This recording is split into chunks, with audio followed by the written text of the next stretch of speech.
Hello students, I am Dr. Neera Kumari and I am back to you once again with the poem Keeping Quiet by Pablo Neruda.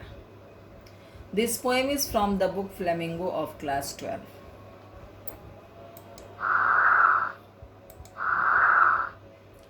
The poem Keeping Quiet is in fact an urge for universal brotherhood and peace. The poet here urges upon the need for universal brotherhood and peace for the benefit of mankind, for the benefit of the whole world. Now about the poet.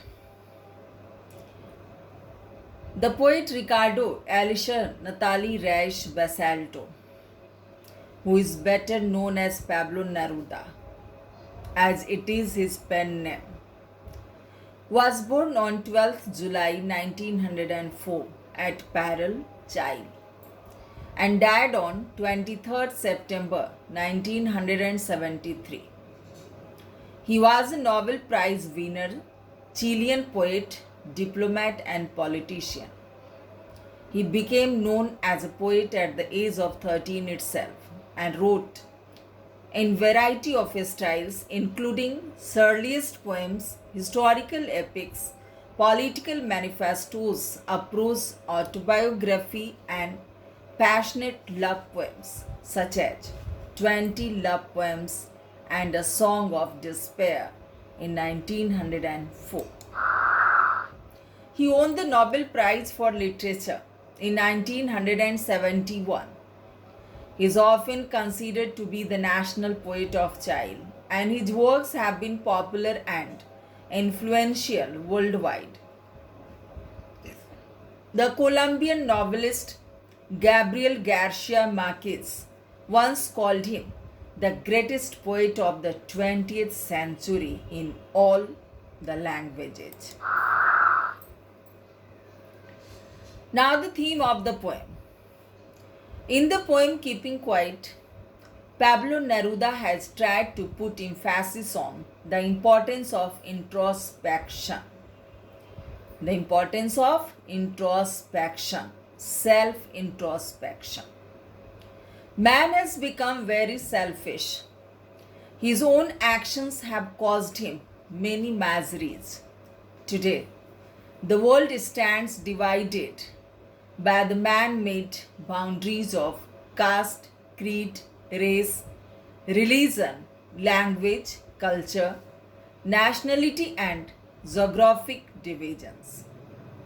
We need to rise above these shadow lines and look at the larger picture. The poet talks about the necessity of creating a feeling of mutual understanding among human beings. The poet gives a message as well through this poem. And the message is about universal brotherhood and peace. The poet, through this poem, gives us a message of universal brotherhood and peace. It means the whole world is a single family and we all the human beings are brothers and sisters, and we must have peace, peaceful activities, and we must spread peace in the world. The poet urges people to stop all sorts of activities for some time and introspect. Look within. Doing so, we will have more time for understanding each other and realize how our reckless activities are damaging the earth. And now here comes stanza-wise explanation and the key points. Stanza 1. The stanza goes like, now we will count to 12 and we will all keep still. For once on the face of the earth, let's not speak in any language. Let's stop for 1 second and not move our arms so much. Here in this stanza, the poet stresses upon the need to keep quiet after 12 hours of work and relax. After working for 12 hours during the day, we need to take rest and relax for the next 12 hours at night. We should not speak in any language. We should keep quiet. And keeping quiet would make the world one without any language barriers. Thus, no harsh words will be spoken and physical activity will also be stopped. And when the physical activities are stopped, no wild animals or whales will be killed. So it will give an opportunity to introspect and create a feeling of togetherness, the whole world being one. Stanza 2 now. It would be an exotic moment. Without rush, without engines, we would all be together in a sudden strangeness. So, here, the poet says, such a moment of silence would be an unusual and exciting one. Such a moment of silence would be an unusual and exciting one, and it will have miraculous consequences as well. There will be no hurry or sound pollution. We will be free from physical ailments and mental tensions. We will be physically strong and mentally sound. It will be a strange and unfamiliar moment with a stillness all around. In this unusual period, the bond of humanity will grow stronger. Now comes stanza 3. Fishermen in the cold sea would not harm whales, and the man gathering salt would look at his hurt hands. In this period of inactivity, fishermen will not be catching fish, and thus the whales in the sea will remain safe. If we all are inactive for some time, the hunters also will remain inactive, and thus the wild animals and the whales, other sea animals, all will be saved. They would remain safe for some time, at least. Human beings will not destroy nature. The man who gathers salt will be able to tend to his wounded hands, for which he had no time earlier. Both nature and humans will recover from their wounds.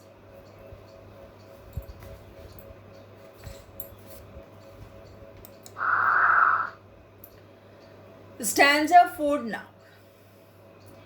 Those who prepare green words, words with gas, words with fire, victory with no survivors, would put on clean clothes and walk about with their brothers in the shade doing nothing.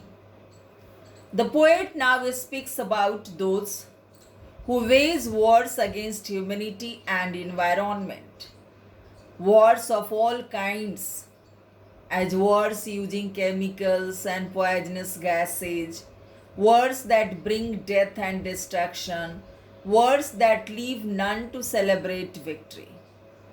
The poet also says that such men should stop their activities.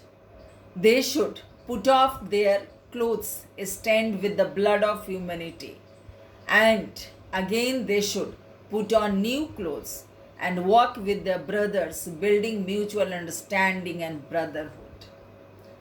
The poet implies that the war torn world should be replaced by one with an atmosphere of peace, brotherhood, and harmony. Stanza 5 now. What I want should not be confused with total inactivity. Life is what it is about. I want no truck with death.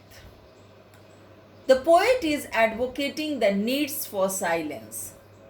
His advice should not be confused with total inactivity, that means death. He doesn't want any association with death. He speaks for stillness and self-introspection, not for death. Life means to live. Life means to be lively. Live life, enjoy life. Stanza 6 now. If we were not so single-minded about keeping our lives moving, and for once could do nothing, perhaps a huge silence might interrupt this sadness of never understanding ourselves and of threatening ourselves with death. Here in this stanza, the poet says that people should stop being self-centered and selfish. We are self-centered. We don't think about anybody else except ourselves. And we are selfish as well. We can do everything and anything and everything for our own ends, for pleasing our own self. So the poet says that we should stop being self-centered and selfish. For a moment, people should observe stillness and peace. They should not do any work to meet their ends, earnings. Only the huge silence which arises from such a moment of stillness and inactivity can serve the people.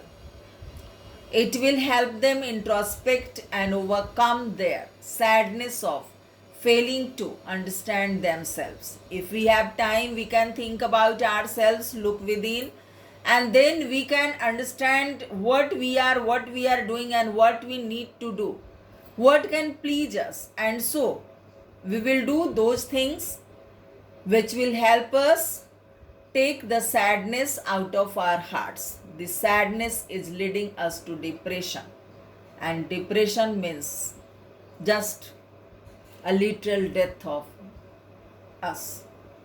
This moment of stillness will save them, the human beings, from death. It means if we keep quiet for some time, we don't do any work, we don't speak any word, then we will think about ourselves, what we need and what can keep us happy.